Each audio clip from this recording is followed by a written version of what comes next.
A Índia está prestes a inaugurar a ponte ferroviária mais alta do mundo, a 359 metros acima do rio Chenab. Antes que o aço tocasse o céu acima do desfiladeiro do Chenab, engenheiros ficaram sobre a rocha do Himalaia e mediram um vazio que engolia estradas, o clima e a própria certeza.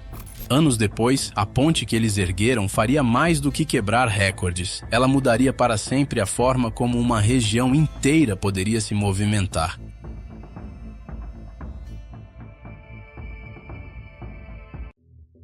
O abismo que parou uma ferrovia.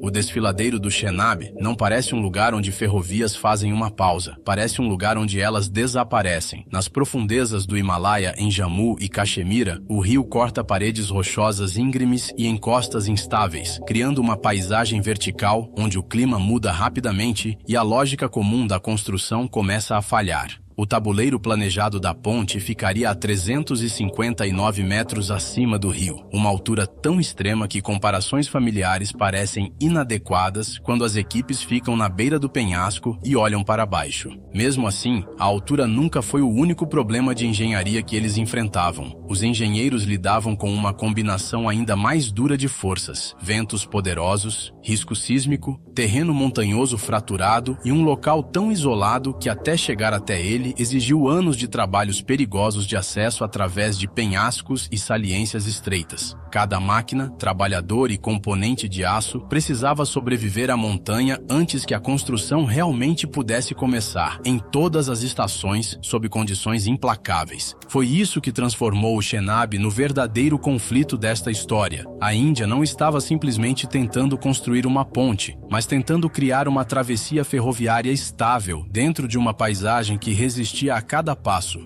Por que essa ponte precisava existir? A ponte Chenab nunca foi planejada como um monumento isolado, porque seu verdadeiro propósito só faz sentido dentro do contexto maior da ferrovia Udhampur-Srinagar-Baramulla.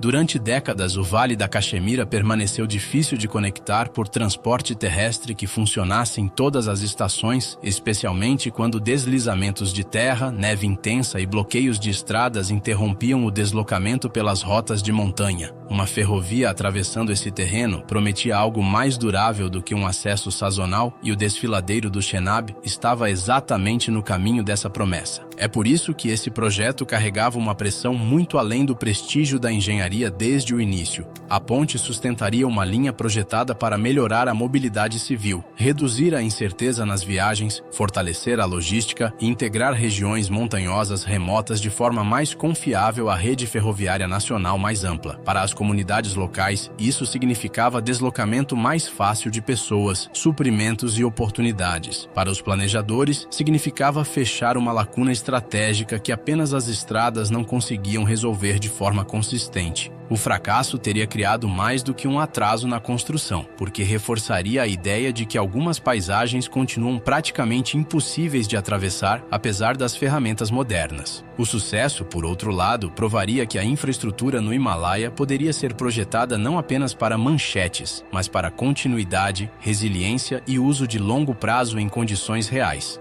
Projetando para o impossível. A solução para o desfiladeiro do Chenab não foi simplesmente uma versão mais alta de uma ponte comum, porque a lógica tradicional de pontes teria dificuldade para suportar cargas ferroviárias naquela profundidade com estabilidade a longo prazo. Os engenheiros escolheram uma enorme configuração em arco de aço, permitindo que as forças fossem transferidas para as encostas da montanha enquanto sustentavam um tabuleiro bem acima do rio por meio de uma geometria projetada para compressão, equilíbrio e caminhos de carga controlados. Em escala total, a estrutura exigiu um nível de precisão que se torna difícil até de imaginar apenas por fotografias. A ponte se eleva a cerca de 359 metros acima do leito do rio, com um vão principal em arco de aproximadamente 467 metros, e esses números são importantes porque cada metro adicional aumentava a complexidade da fabricação, do alinhamento e do comportamento da estrutura sob forças dinâmicas. Este não era apenas um problema de tamanho, mas também de como o aço se comportaria em um ambiente hostil do Himalaia ao longo de décadas de uso. Projetar para a sobrevivência significou levar em conta ventos, atividade sísmica, variações de temperatura e as realidades de uma região estrategicamente sensível. Engenheiros indianos e autoridades do projeto também incorporaram considerações de resistência a explosões, com referências públicas a consultas sobre design de proteção, o que muda o significado da ponte de uma infraestrutura que quebra recordes para uma infraestrutura tolerante a danos.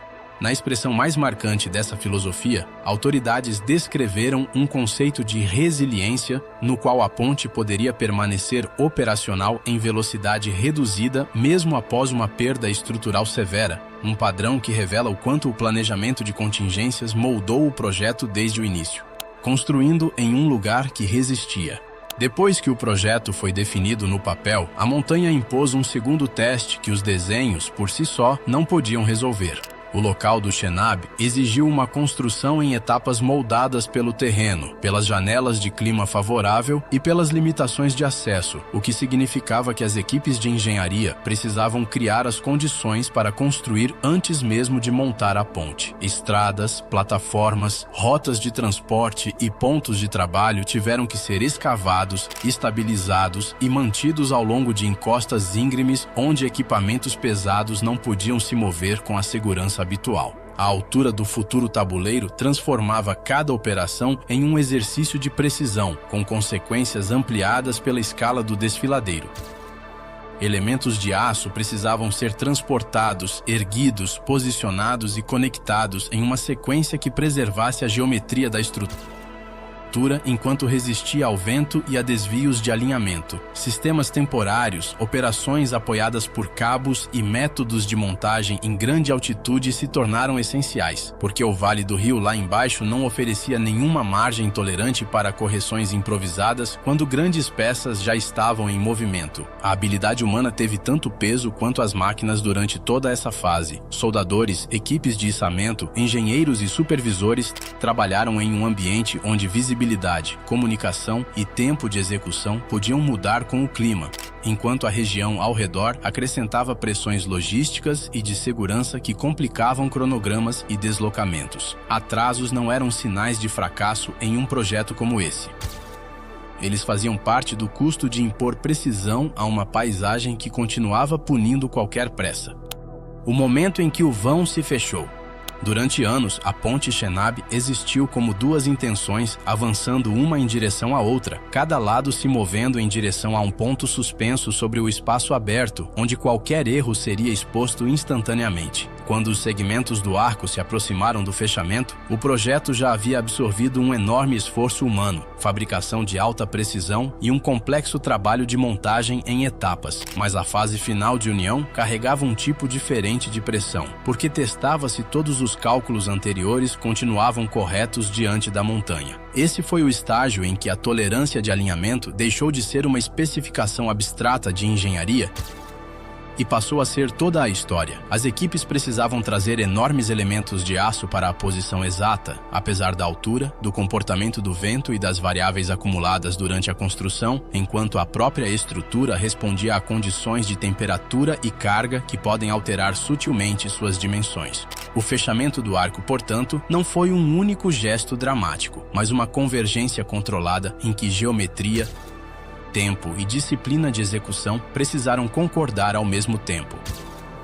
Quando o vão finalmente se fechou, o resultado foi maior do que a conexão visível do aço. Aquele momento confirmou que a ponte podia passar de um plano audacioso para uma estrutura coerente e transformou anos de trabalho difícil no local em prova de que o desfiladeiro já não era mais uma interrupção na linha ferroviária. Em termos práticos, o projeto atravessou seu limiar psicológico, porque a parte impossível já não era mais um conceito, mas um vão concluído. Mais do que um recorde mundial. Quando a ponte Chenab entrou no imaginário público, a expressão "a ponte ferroviária mais alta do mundo" já havia se tornado seu rótulo mais conhecido, mas essa descrição captura apenas a parte mais visível de sua importância. Recordes chamam a atenção porque são fáceis de entender, enquanto a infraestrutura importa porque muda a forma como pessoas e sistemas funcionam muito depois que as manchetes desaparecem. No caso do Chenab, a conquista mais profunda não é simplesmente a altura, mas a criação de uma travessia ferroviária confiável em um terreno que repetidamente interrompia os movimentos convencionais. Essa mudança traz consequências práticas para o corredor ferroviário mais amplo e para as comunidades ligadas a ele. Uma conexão ferroviária estável pode melhorar a previsibilidade do transporte, reduzir a dependência de trechos de estrada vulneráveis ao clima e fortalecer o deslocamento de passageiros e mercadorias por uma região onde a geografia por muito tempo funcionou como uma barreira. Com o tempo, a ponte se torna menos um espetáculo no céu e mais uma parte funcional da vida cotidiana, que é o verdadeiro teste de se a engenharia de megaprojetos realmente teve sucesso. Ela também representa uma declaração mais ampla sobre a capacidade nacional. A Índia não resolveu esse desafio construindo em condições fáceis e simplesmente aumentando a escala. Resolveu dentro de uma paisagem hostil, sob exigências rigorosas de segurança e com uma filosofia de projeto moldada tanto pela resiliência quanto pela ambição. É por isso que o Chenab representa mais do que um recorde, porque simboliza confiança em engenharia mesmo sob fortes limitações, o que a ponte revela sobre a infraestrutura moderna. A ponte Chenab também revela algo maior sobre como a infraestrutura moderna é avaliada, especialmente em terrenos difíceis onde o sucesso depende de mais do que elegância técnica. A pergunta decisiva já não é se os engenheiros conseguem criar algo grande, mas se conseguem construir sistemas que permaneçam funcionais diante da incerteza, de conflitos, do estresse ambiental e de décadas de uso real. Nesse sentido, Chenab é tanto uma lição de filosofia de projeto quanto um feito de engenharia estrutural. Sua história mostra que resiliência não é uma característica adicionada no final de um projeto apenas para transmitir segurança, porque ela precisa moldar as escolhas desde as primeiras linhas de levantamento até a última conexão de aço. O valor da ponte vem de quantos riscos foram antecipados antes que falhas pudessem expô-los, e de quão cuidadosamente o esforço humano transformou planos em precisão dentro de uma paisagem implacável. O que se ergue sobre o desfiladeiro, portanto, não é apenas aço e geometria, mas também um registro de decisões disciplinadas tomadas sob pressão. Esse é o padrão moderno mais profundo que Chenab atende e a razão pela qual seu significado vai muito além de uma única travessia dramática. Bem acima do Chenab, esta ponte prova que a engenharia moderna não se resume apenas a ir mais longe, mas a permanecer firme onde terreno, clima e risco se encontram. Se essa história te impressionou, continue com a gente, porque o mundo está cheio de travessias impossíveis esperando para serem compreendidas.